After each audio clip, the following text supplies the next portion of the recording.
or eighth grade took a vote, and I was one of the like 4 people that they voted for to go to this training and do peer conflict resolution. In high school, I ended up mentoring seventh and eighth graders in my sophomore year, and then ended up running that program for my junior and senior year. Um, and so, really, the graphics design piece was what was weird because it's like talking with folks, helping people in middle school, doing And the then same in graphic high design. school, and then graphics design for a year and a half, and then went back to going to school for therapy. So um, it's something that I think I've gravitated to. My mom is a ICU nurse, and has worked her butt off her entire life, and is it really believes that even when folks are at their sickest, they still deserve to have someone there to help and treat them. Um, and so I think I picked up on that mentality from her. I probably would have gone to med school and become a surgeon, but she kept telling me that med school will suck out my soul. I think she was a little biased though, because I worked with some docs who are all right. But so I landed in mental health. I think as a result of getting steered away from that, which I don't think is a bad thing. I like where I'm at.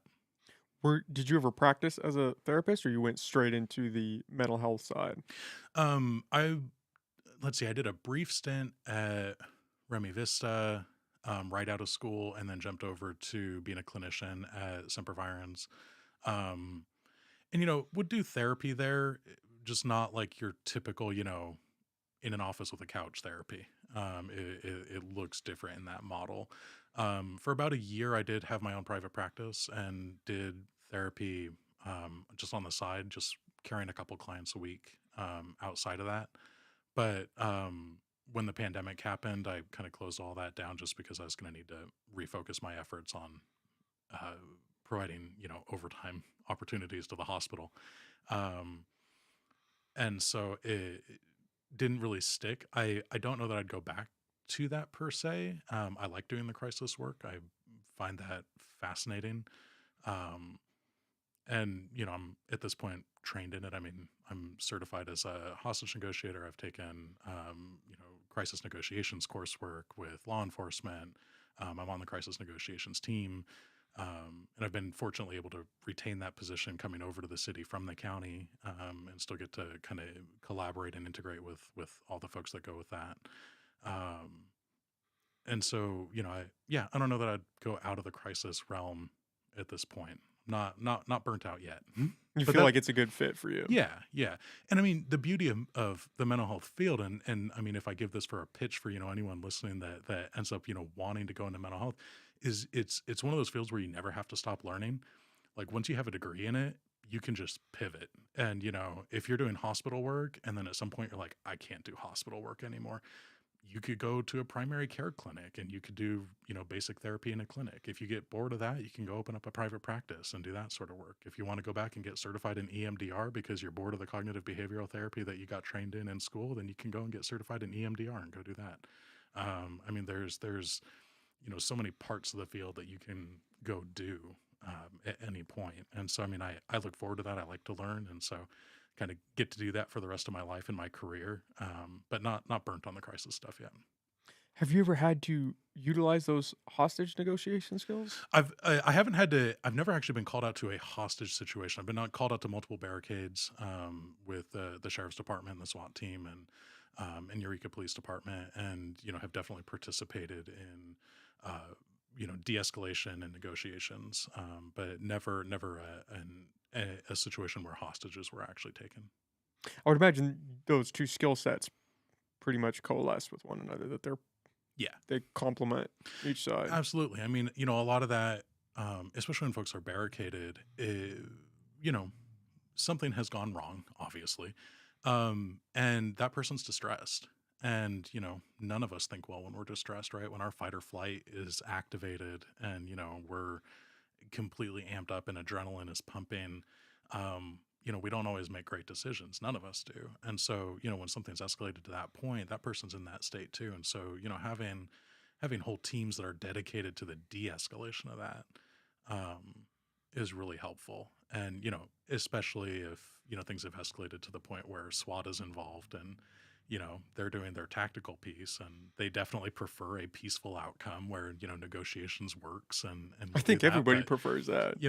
about the time you have like a bearcat and a SWAT team parked on your front lawn, that's not helping your escalation level, right? So having a whole team that's dedicated to making that contact and working, with that person to bring them down to a level and come to some agreement on, coming out safely is beneficial. So you work pretty closely with uh, law enforcement agencies like EPD. I do. I mean, the CSET division really, we're not under the police department with EPD, but uh, organizationally, but I mean, they're kind of a sister department. We work really closely with them, um, and a lot of our work goes hand in hand. CARES, my department, Crisis Alternative Response of Eureka, the calls will go through dispatch, and so if someone calls, 911, or if they call the non-emergency line and they describe a situation that they need help with that sounds like a mental health situation or sounds like something that maybe doesn't necessarily need a police officer with a firearm at, um, they can dispatch our team and then we can go out there. And so, welfare checks, hey, haven't heard from my mom for a little bit. She's, elderly. This is her address. Can you go check on her? Cool. We can go do that. Um, you know, family member just made a suicidal statement. There's no indication or risk that there's any sort of violence. Cool. We can go do that. Check on them, safety plan, talk with them, help de-escalate things. Then there are clients who maybe there is some aggression, maybe there are some safety concerns, and at that point, then we can co-respond with EPD, and we can either stick with patrol and patrols out there, or EPD has their kind of more mental health specialized department, CSET, which is Community Safety Engagement Team, and that's the team that now Commander LaFrance really pushed and dedicated a lot of energy to build in. Um, and I mean, it works. I mean, they do like 80% proactive engagement, and they have really amazing effects as a result. That's one of those sad stories that we've been hearing over the past few years is police officers responding to mental health situations and maybe the individual is slightly aggressive or is wielding some sort of weapon and then it ends up with them being shot. Hmm. It seems like that has been a frequent occurrence over the past few years and has resulted in people calling for organizations like yours to respond in place of police Yeah. officers. But is there a threat of safety? Are you ever worried about responding to a call even if it doesn't seem like it's in the moment maybe a police officer is necessary? Are you worried about it escalating to that point and not having one present? Absolutely. I mean, I mean, to be very clear, like mental health field work is one of the more dangerous parts of the mental health field. Um, Couple that with the fact that violence against healthcare workers is skyrocketing across the nation, since the beginning of COVID. Uh, I mean, ER nurses are, you know, getting the shit kicked out of them regularly, which is tragic and awful.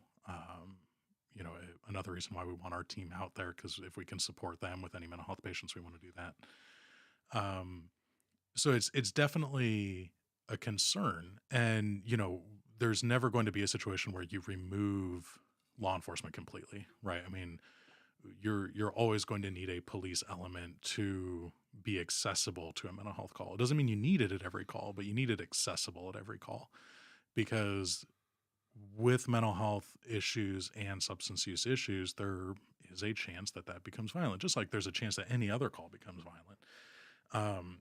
The data shows that individuals with mental health issues are no more violent than the rest of the population. Um, the things that change that are substance use, where people are disinhibited, and they don't control their behavior as well, uh, and paranoia, right? When people are in that fight or flight state. When people are feeling paranoid and they don't know if they can trust you, they're scared, they feel like they're going to be hurt. That kind of increases their ability to. But to first responders, it might look like they're aggressive and violent. Um, and so I think that mental health needs to become more mobile and integrated with law enforcement, in the sense that we need to get out there and take kind of some of our responsibility for caring for these folks, right? I mean, if we're mental health professionals, it's our job to care for folks who have mental health issues. And, if we just let law enforcement take that on, we're kind of not fulfilling like our end of that bargain, so to speak. And so, I mean, the way I see it is creating teams like this is the natural progression to us taking responsibility for actually treating folks everywhere, not just comfortably in a clinic. Well, it makes sense. Why would you not want somebody there that's trained and able to de-escalate the situation and understands what is going on and how to kind of pivot and redirect? Right. Yep. Yeah. And I mean, there have definitely been times where uh, the law enforcement uniform helps, right? Maybe someone complies and they de escalate a little bit more because they see a cop present, which yields a safer outcome. And so that's good. At the same time, it's important to have your law enforcement staff trained in de escalation so that they don't engage in behaviors that are escalating, right? There's people are going to have a different response if they have four officers all shouting commands with guns drawn than if people have one officer giving commands with other officers on standby. Maybe they have guns drawn, maybe not, but maybe they're not visible, right? And there's different approaches that law enforcement can take to approach a situation that doesn't escalate the individual. And that's the number one goal, right? Because if we can de-escalate the individual regardless of how we end up needing to do it, that means that that individual is safe. That means that law enforcement goes home safe. And that means that, no innocent bystanders are hurt in the process, right? And so, the more that we give law enforcement the education and training and tools to also be able to de-escalate folks, it can really shift policing. And the type of policing that CSET does is vastly different from the national perspective of what policing looks like. And I would encourage folks if they have the opportunity to catch a ride along with the CSET team because uh, I guarantee they will walk away with a different perception of what policing is or what policing can be. And when law enforcement has those extra tools, they can cover the safety piece when needed if it escalates that far. But most of the time, they're going to be able to resolve a situation safely by de-escalating someone, and that just keeps everyone safe. Which is the best case scenario at the end of the day. Yeah. Everyone just wants to go home safe Yep. and make it home. Absolutely. That's all that it boils down to. Yeah. Yep. And even if someone's committing a crime, I mean, if law enforcement has built the relationship with the community and that relationship is a positive one of hey, we're not going to tolerate you know breaking laws. We're going to expect a degree of personal accountability, but we're also going to treat you like a person and you hold value, and we're going to see you as that. People have a different response even when they're being arrested, even when they're being ticketed, because they're at least recognized as a human in that moment. And people have a different response when they are seen as such. Do you think this is a trend that the nation at large will start moving towards, where organizations like yours have a more active role alongside law enforcement? I hope so. Um, Mobile crisis teams are popping up more and more. I think there's more of a demand for that. There's also a really cool organization, uh, crisis intervention training, and CIT. CIT is a national model for promoting de-escalation over escalating tactics for law enforcement, and it's a kind of joint venture of mental health and law enforcement.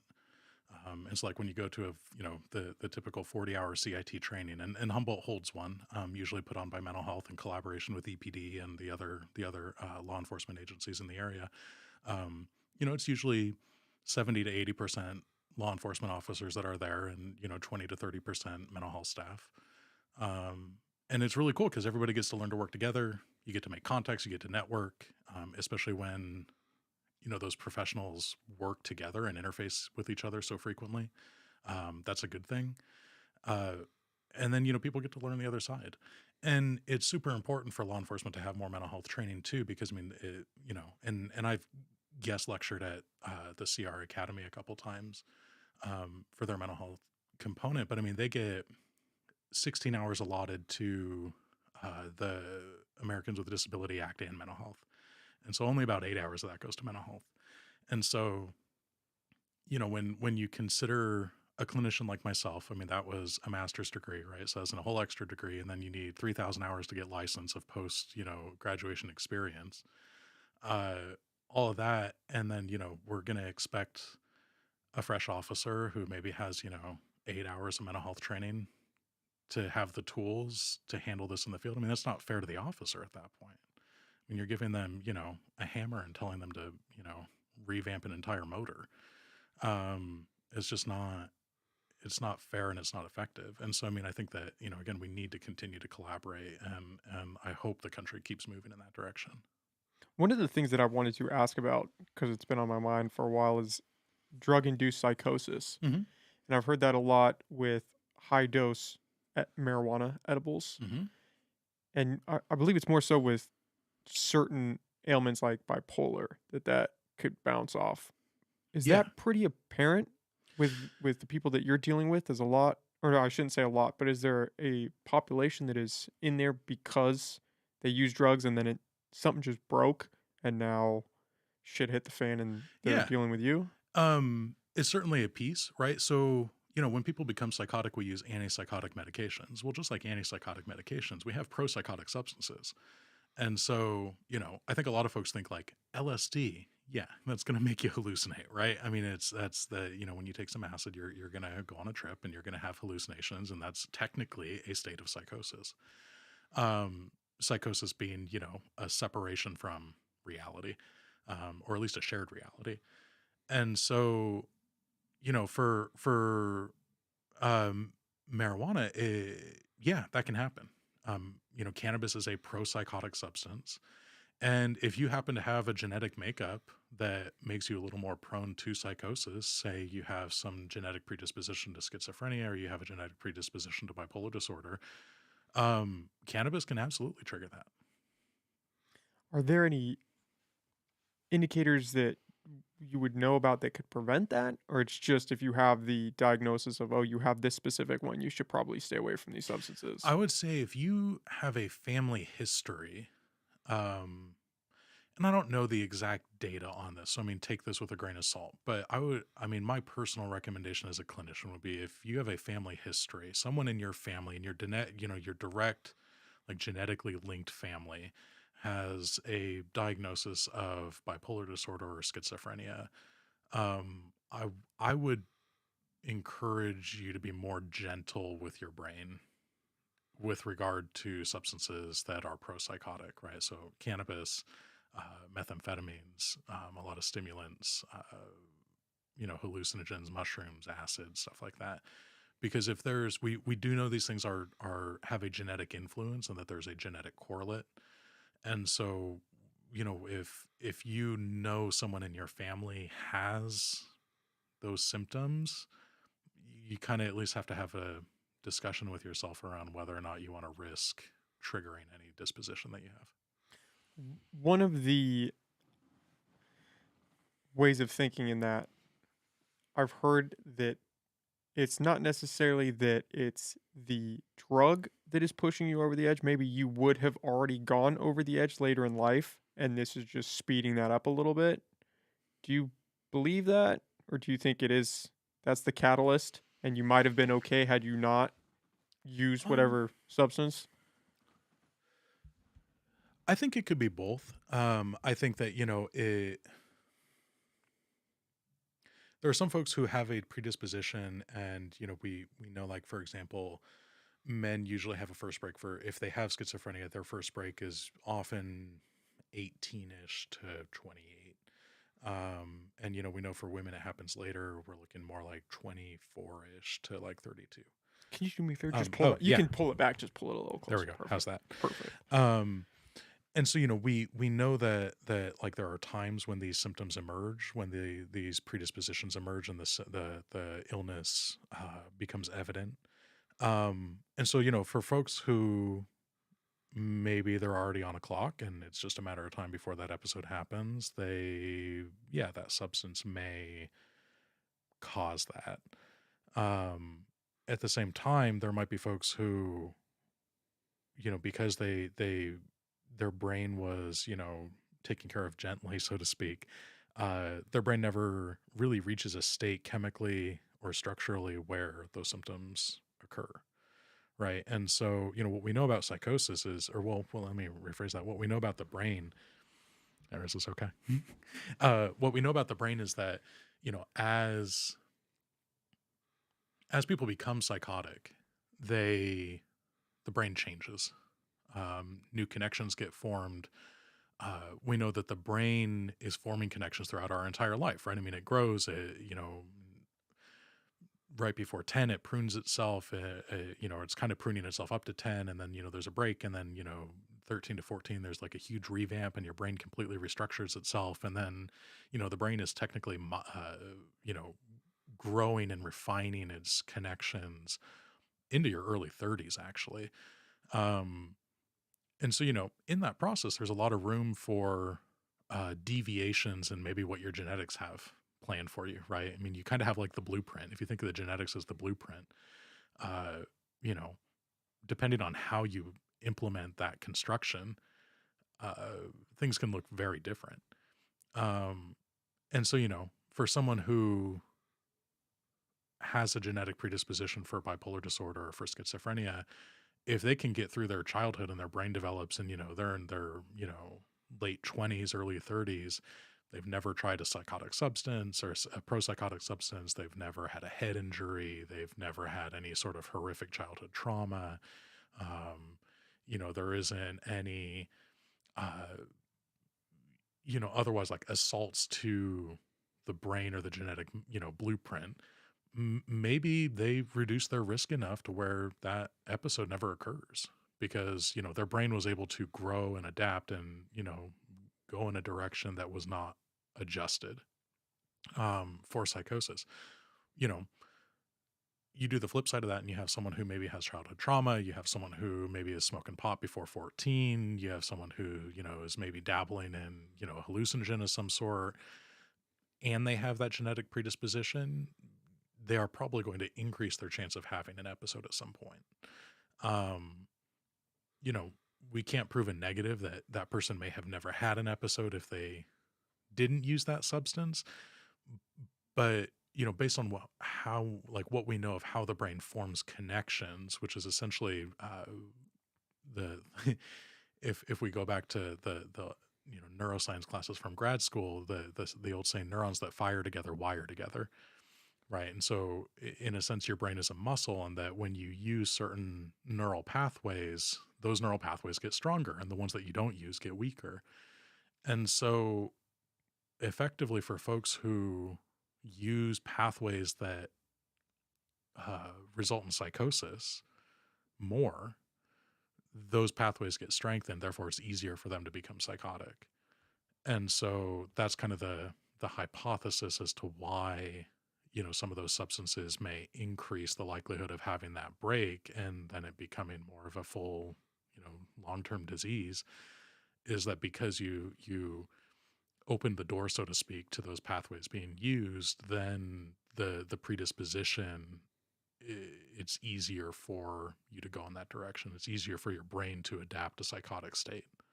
um but a lot of that is, I mean, again, because we can't We just map don't the really brain, know. we can't follow. I mean, gosh, just in the last like 10 to 20 years, we've actually been able to start getting some incredibly high-tech scans that can follow uh you know neural pathway of signaling, and even then it's only large pathways, right? I mean, we're not finding singular pathways of neurons going from point A to point Z, or really recycling the alphabet a couple billion times.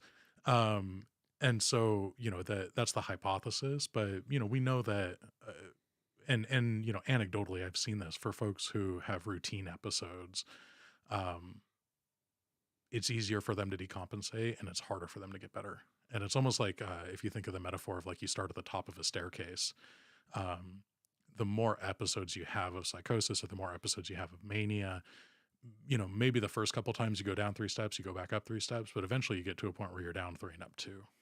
And it gets harder and harder to get back to that baseline because, one, psychosis and mania are neurotoxic. That's, the brain does not like those states. Um, but two, you are strengthening the pathways to enter those states in the first place. With mania specifically, take bipolar for example. If that goes untreated, do those states stay constant in their highs and lows, or will those progressively get worse? Um, I mean, depends on the person. Schizophrenia and mania are, uh, with bipolar disorder more than schizophrenia, episodic to some degree. Um, Unmitigated mania will eventually shift to some sort of depression, right? I mean, that's bipolar. There's two poles. You'll shift back down to a more neutral state or to a depressed state after some period of time. Psychosis, less fluctuation, but people still wax and wane in their severity, if not mitigated. Uh, and so it's it's difficult because again, with the neurotoxicity of those states of being psychotic, I mean, it's toxic to your brain. Being manic for a long period of time is toxic to your brain. And toxic in the sense that like the cells don't tolerate that well, right? I mean, we're looking at using the equipment really really roughly. Um, over time as someone grows, older and older, if they have a slew of episodes, yeah, maybe the presentation changes. But we know that the brain gets tired faster, and that can be seen with um, cases of situations where folks with long-term mental health issues who've had many episodes, they're at risk for developing dementia earlier. Unfortunately, a lot of the medications are also rougher on the brain than we would like, and that can increase risk for cognitive issues later in life. um, and so it's a difficult trade-off, right? It's a Because double-edged sword. yeah, whether it's the medications or the pro-psychotic substance, it's going to have a effect on the brain, and that may have side effects on the brain as well.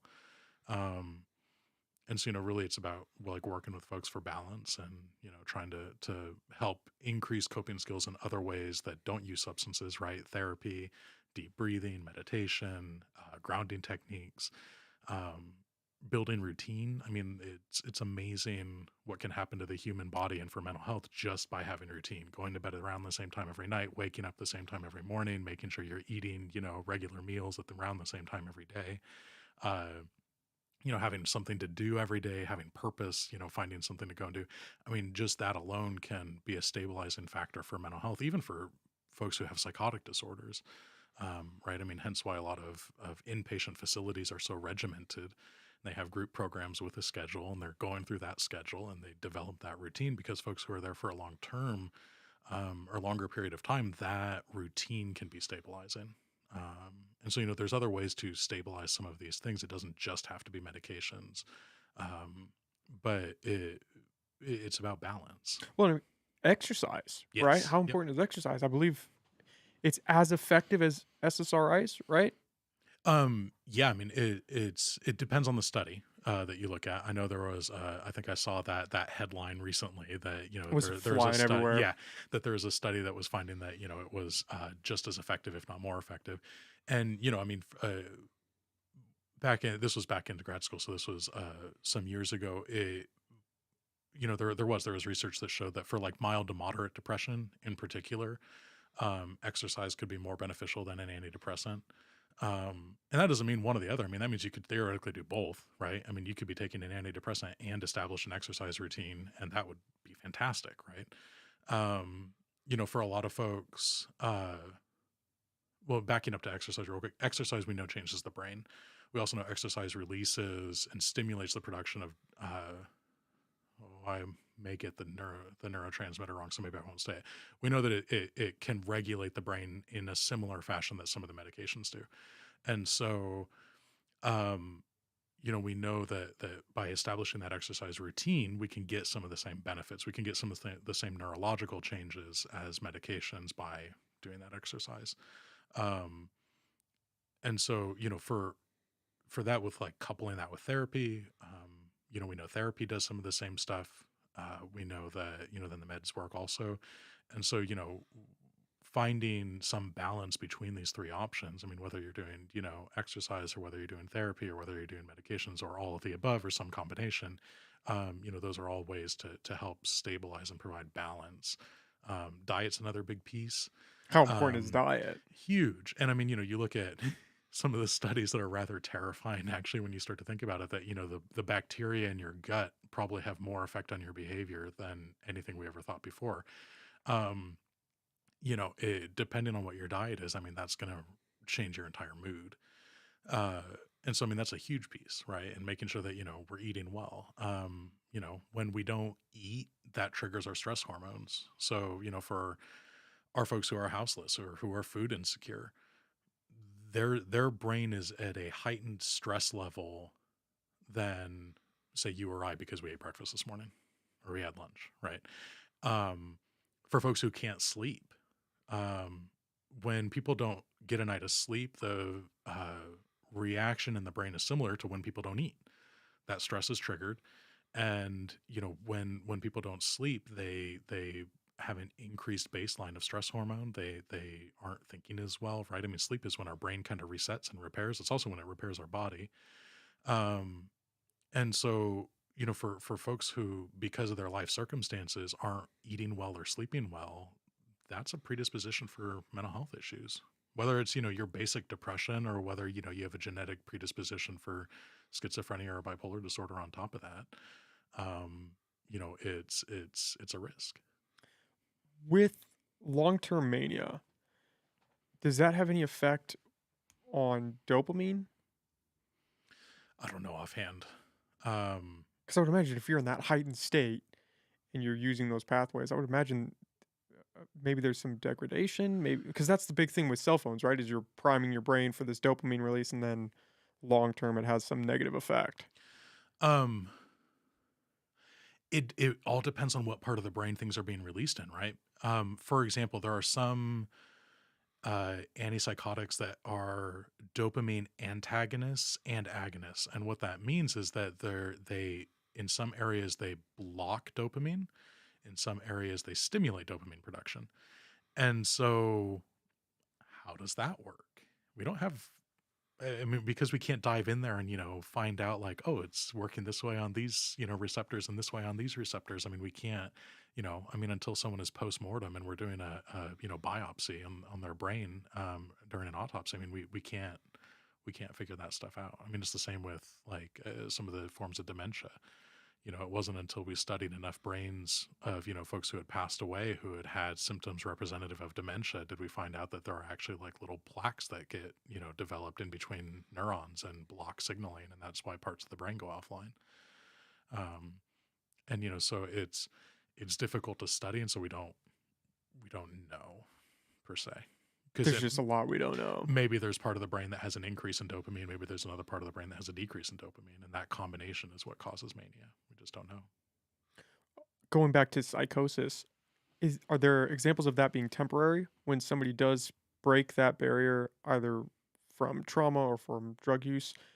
Could they come back if it's a limited exposure, or once they cross that line, is it pretty permanent? Um, there are definitely folks who have a single psychotic episode and it never happens again. And, a lot of that depends on, again, how you treat your brain, how you react, right? If you come out of that psychosis when you're stabilized and, you know, if you at that point think, crap, that sucked, not doing that again. And, maybe they change their diet, maybe they establish some routine, they go to therapy, they talk about this stuff, they process, whatever trauma it was, they don't use that substance that kicked it off again. Maybe that person never has that experience again. If that person comes out of it and, doesn't heed the kind of red flag that it put Dives up right back and in. dive back, right back in again, then, your the neurons that are firing together are wiring together and you're increasing your propensity there. I think people should be able to use drugs if that's what they want to do. I think to each their own. Mhm. You're an adult, you can do what you want. It gets dicey when it comes to kids, and kids Yeah. are using these substances and they're drinking alcohol or doing, high THC products Mhm. or psychedelics. Yeah, That's when it's scary because it you're is. playing a game with your mind and hoping that you come out on the other side unscathed, Well, that's why I think, education is one of the best things that we can do. I mean, I think, you know, beyond just saying, hey, don't do this, um, which never works. which never works. I think that, we have to at least educate people why we're saying don't do that, right? I mean, we know that marijuana use before age 14 statistically increases your chances of having a psychotic episode. Okay, cool. But if we just say don't smoke pot, don't do that. Okay, why? Now you're just the adult telling me not to do something. Now I want to do it more. So now I'm going to go seek it. Right? And so, I think especially for adolescents, we need to talk with them and teach them and not really pull any punches on. I mean, we need to, make it age appropriate, right? I mean, we're not going to go into a full neuroscience lesson for, 11-year-olds, right? But we can talk to an 11-year-old and say, when you use this substance, it changes the way your brain is forming. And that could be bad. That may have these effects where maybe you hear or perceive things that aren't real. And we can create education campaigns that are, at those levels that explain why. And I mean, you know, honor them and see them as, valuable people who are intelligent enough to be able to take in information and then make their own decision with it.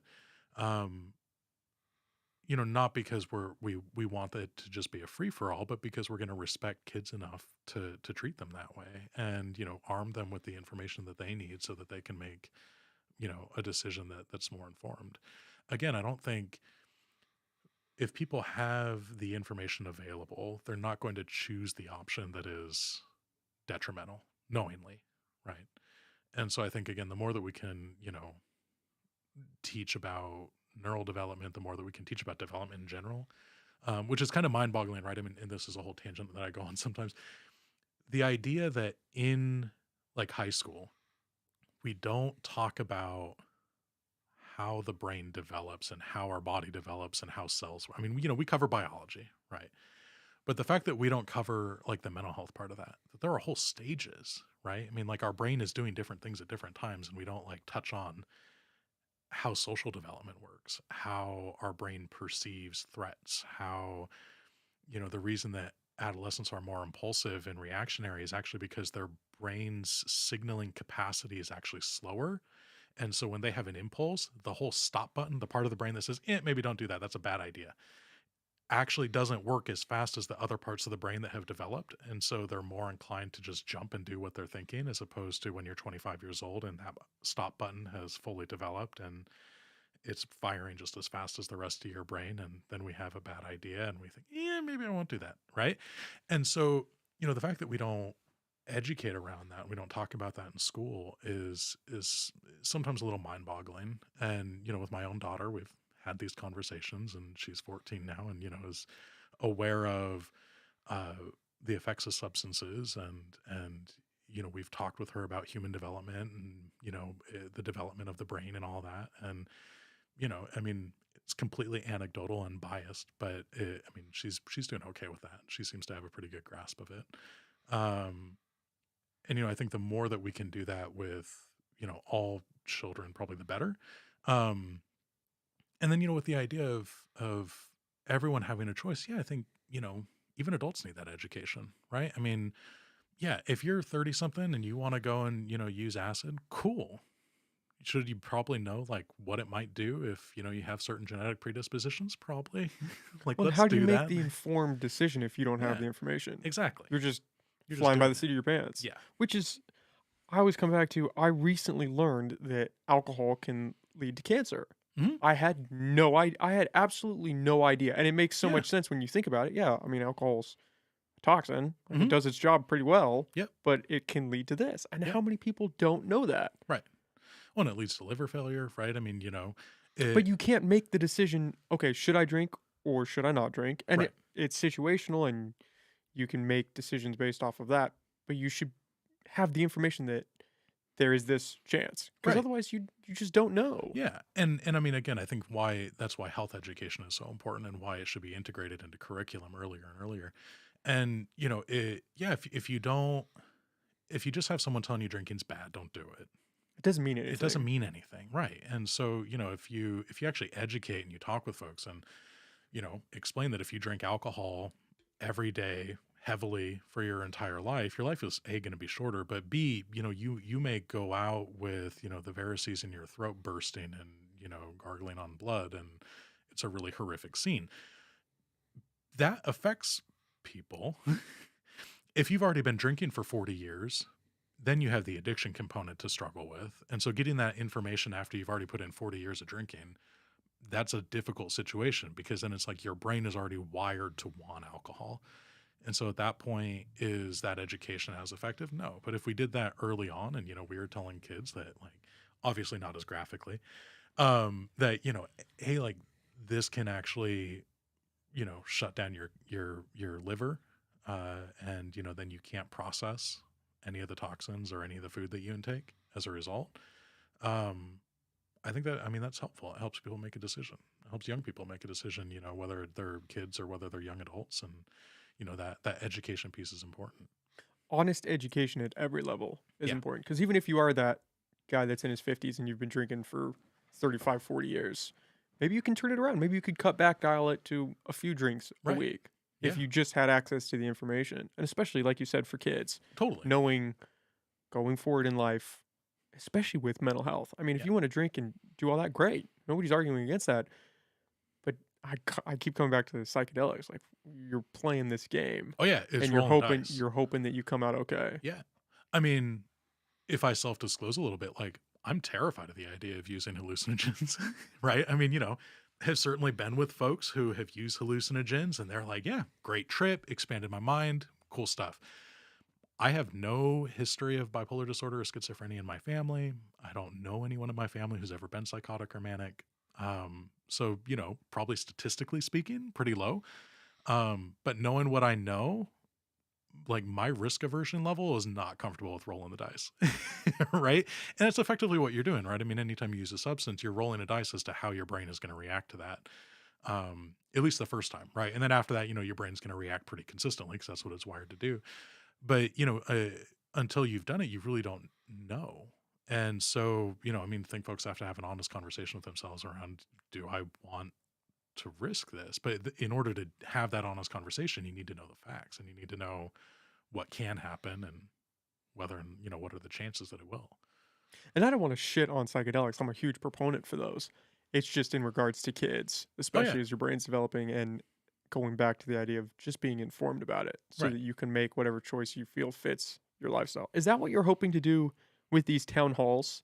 Because that's actually how I found you was the town hall, the Hmm. mental health Hmm. 101. I think it's Saturday. Yeah. Yep. This Yep. This Saturday. this Saturday from 2 to 4:30. Doors will open at 1:30.